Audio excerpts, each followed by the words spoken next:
When I heard that J.J. Abrams was going to be creating another comic book and that it was going to be Spider-Man, a part of me was super excited because I thought J.J. Abrams, the guy who made Star Trek relevant again, the guy who injected new life into Star Wars, and who may be coming back to save that franchise, is lending his mind and his talent to a comic book. And he's done this before, but this time just felt special. And I was really looking forward to this book, to this story that he wrote with his son and legendary artist Sarah Pacelli.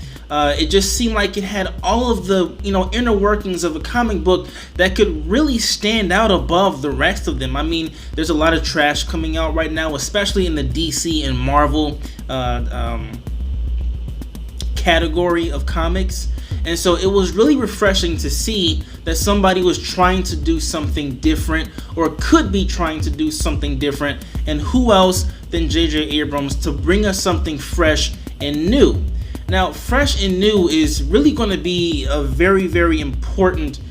These are going to be very important words during this review, because I wouldn't call this comic fresh and new. It mostly feels like something that we've seen before and that we've read before, and that's why this comic book to me was a really big disappointment overall. Was it bad? No, but it definitely didn't live up to, I guess, my own expectations. Now, I'm not sure if anybody else out there would feel the same way that I do. Maybe you weren't expecting much from Abrams and you thought that this was rather enjoyable. Who knows? For me, I found myself walking away after reading this and just kind of wondering, why was this necessary and why did we need this? And just kind of wondering where the story is going to go from here. Now, this is going to contain a few spoilers, so if you haven't read it yet, go ahead, read it really quickly, come back, and let's talk this out. So the comic book kind of starts out with Peter Parker. He's in this huge battle with this new villain that was created for this series, Cadaverous. Not sure who came up with that name or why, but that's the name of this guy. He's some kind of alien creature, and Spider-Man is, in the heat of battle. He gets really injured. Something happens to his arm, and Mary Jane kind of runs to the rescue to try to save him. But before they're able to escape, Mary Jane is killed, and that's just how the comic starts.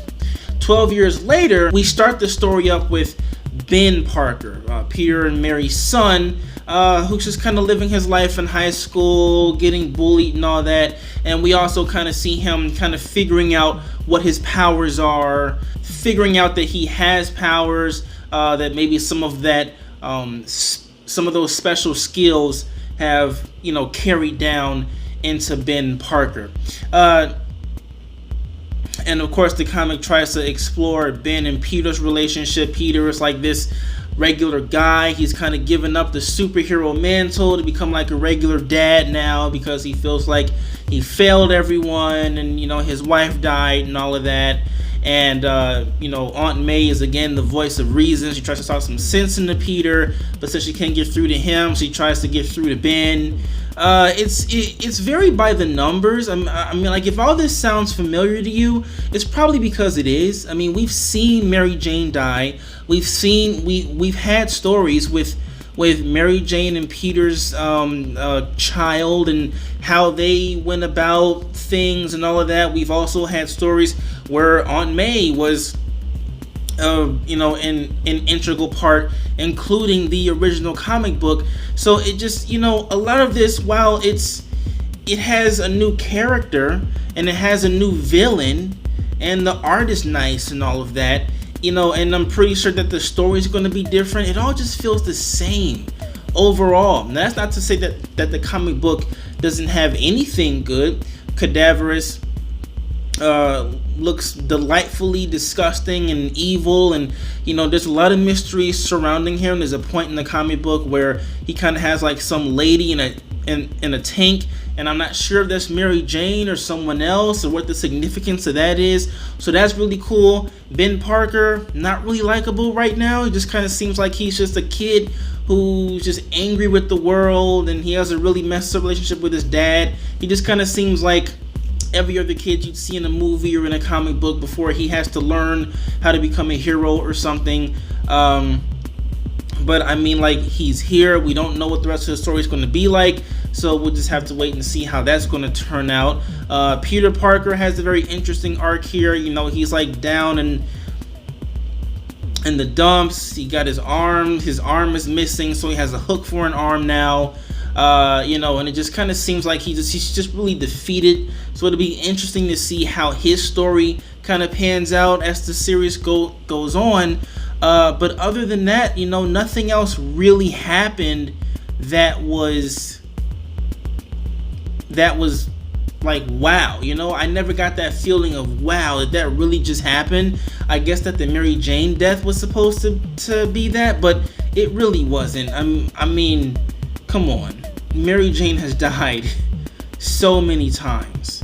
If that was supposed to be the shock of this read, then you failed. Okay, them having a son and him having powers, come on, we've gotten this before.